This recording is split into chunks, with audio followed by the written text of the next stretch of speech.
तो क्या जाएगा कौआ, मैंने क्या जाएगा कौआ किसी का धन नहीं लेता, ना ही किसी का नुकसान करता है, लेकिन फिर भी लोग उसे क्या कहते हैं, पसंद नहीं करते। इसका कारण है उसकी बोली, है ना।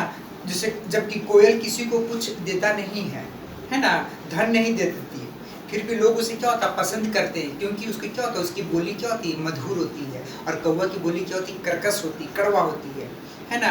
इसीलिए कहते हैं क्या, हमें अपनी बोली को क्या करना चाहिए, मीठी बोली के कारण ही क्या होता है, लोग कोयल को अधिक पसंद करते हैं। ठीक है, यदि किसी कारण आपकी किसी से अनबन हो जाए तो आप उस समय गुस्से में अपनी जुबान ना खोलें, क्योंकि तलवार के घाव तो ठीक हो सकते हैं मगर बोली के नहीं।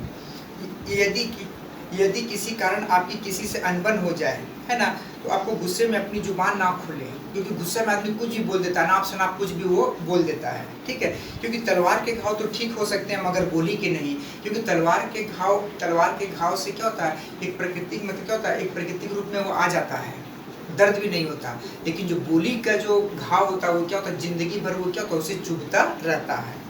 ठीक है, आपने लोगों को कहते सुना होगा कि बात ही बात में तलवारें खींच जाती है, रंग में भंग पड़ जाता है। बोली के कारण ही लोग थाने कचहरी जाते हैं। छोटी छोटी बातें जब प्रतिष्ठा के प्रश्न बन जाती है तो वे सगे संबंधियों व्यक्ति को भी अलग कर देती है, भाई से भाई को दूर कर देती है। बोली ऐसा कि हमारे परिवार हो गया, भाई से भाई क्या होता है, बोली के कारण ही क्या होता है, दूर हो जाते हैं लोग, अपशब्द बोल देते हैं गुस्से में। ठीक है, कालांतर में वो चाह कर भी नहीं मिल पाते। एक बोली होता है उसे दिल में चुभता रहता है, जिसके कारण फिर वो मिलते नहीं हैं। जिस प्रकार दूध से फट जाने पर वो किसी काम का नहीं रहता, वैसे ही यदि किसी एक बार बात बिगड़ जाए तो पुनः बनाना आरंभ असंभव होता है। कवि का यह कथन कितना सार्थक है, बिगड़ी बात बने नहीं लाख करो किन कोय, जैसे फाटे दूध तय मथे न माखन होए। ठीक है, मैंने बिगड़ी बात मैंने किसी तरह से भी अगर लिख किन करे कोई, मैंने किसी तरह से भी, है ना, आपसे बोलने पे क्या होता है, कोई बात अगर बिगड़ जाती है तो कितना लाख जतन करने पर भी क्या होता है, वो बनती नहीं है ना।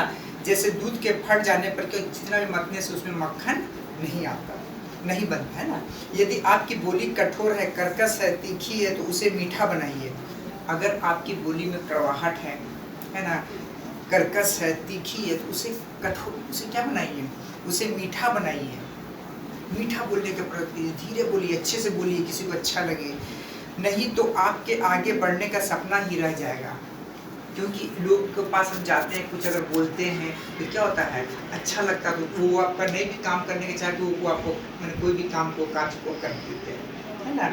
इसीलिए बच्चों जब क्लास में बोलिए तो अच्छे से पोलाइटली से बोलिए, है, नम्रता पूर्वक शिक्षक से बात कीजिए, अपने दोस्तों से।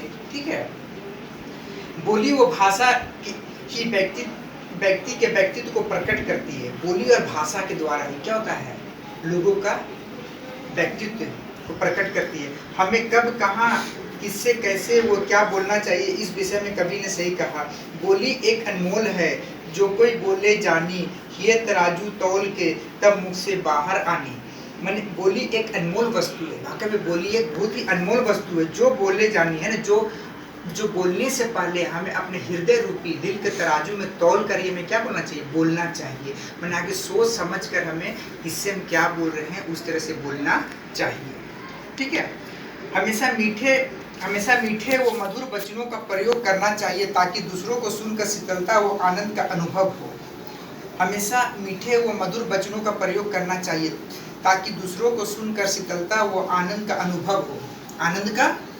अनुभव हो, और वैसे ही शीतलता व मधुर की अनुभूति भी हमें होता हो। जैसे मीठे और मधुर वाणी का प्रयोग करना चाहिए और दूसरों को सुनकर शीतलता और आनंद का अनुभव हो। आप जो बोलते हो आपको भी अच्छा लगे, दूसरों जो सुने उन्हें भी क्या होता, बहुत ही अच्छा लगे, शीतलता और आनंद का अनुभव हो, है ना। और वैसे ही शीतलता व आनंद की अनुभूति हमें भी हो। बोली से ही सुख, बोली से ही दुख। हम किसी को अच्छे से बोलते तो हमारा दोस्त बन जाता है ना। और हम वही बोली कि दूसरे से बोलते हैं, अपशब्द बोलते हैं, कठोर वाणी बोलते हैं, वो हमारा क्या बन जाता है, दुश्मन बन जाता है। ठीक है, इसीलिए हमें सभी से अच्छी तरह से बोलना चाहिए। हाँ, अच्छा कवि अच्छा किसी कवि ने कितना सही कहा, ऐसी वाणी बोलिए मन की आपा खोए, औरन को शीतल करे आप ही शीतल हो। मैंने कबीरदास जी कहते हैं हमें ऐसी वाणी बोलनी चाहिए मन का आपा खोए, मैंने क्या कि हमें भी अच्छा लगे और दूसरों को सुनने वालों को भी अच्छा लगे। हमें ऐसी वाणी दूसरों के साथ बोलनी चाहिए, मधुर वाणी बोलनी चाहिए, है ना। और सिर्फ बोलनी चाहिए जैसे क्या हो जाएगा, हमें भी अच्छा लगेगा, उन्हें भी शीतलता और आनंद प्राप्त हो। वाणी बोलनी चाहिए, औरन को भी शीतल करे आप हूँ शीतल हो, वो भी खुश रहते हैं और हम भी खुश रहते हैं, हमें भी अच्छा लगे और उन्हें भी अच्छा लगे। हमें